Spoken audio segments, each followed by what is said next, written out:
Not so long ago, Millie had a ruptured aneurysm. Because of this, she was in a coma for a month, and then she was in a supine state for a long time. Her parents, Grace and John, did not want to put up with such a fate for their daughter. Every day they trained with her, did special gymnastics, and did not skimp on medicines.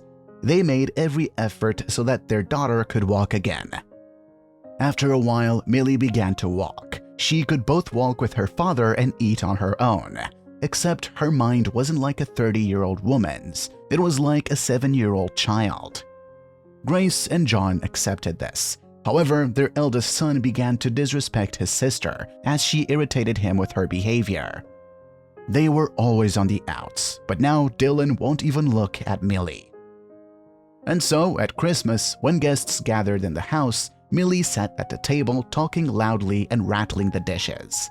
The guests did not pay any attention to this, but Dylan was annoyed. In the end, he could not stand it and took Millie to the next room. There, he turned on cartoons for her and gave her a doll as if she was a child. "Sit here and don't bother anyone," Dylan said sternly. And Millie was so hurt that she burst into tears, but still stayed in this room. When Grace returned from the kitchen to the living room, she was surprised not to see her daughter at the table. "Where's Millie?" she asked. "I took her to another room so that she would not make noise here. Still, we have guests, Mom, and she behaves like a child," said Dylan and smiled. The woman sighed heavily and went into Millie's room. She was crying, hugging the doll. "Am I bothering you? What is it?" she asked. "No, dear. You will never interfere with us," Grace replied with tears in her eyes, hugging her daughter. Meanwhile, Dylan was sitting with the guests and trying to cheer them up, but the situation was tense because he took Millie away. Grace, returning from the kitchen, placed the children's multicolored dishes in front of her son. "Mom, what is it?"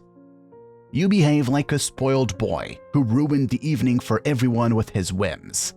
There are no extra children in our family, and we, Dylan, will not allow your terrible behavior with your father. It's nobody's fault that your sister had an accident." The man was ashamed. He got up from the table and left, but after a few minutes, he returned with Millie.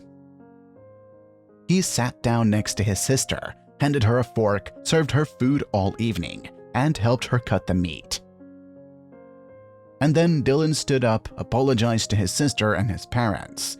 He realized that he behaved disgustingly in front of loved ones and that they did not deserve it.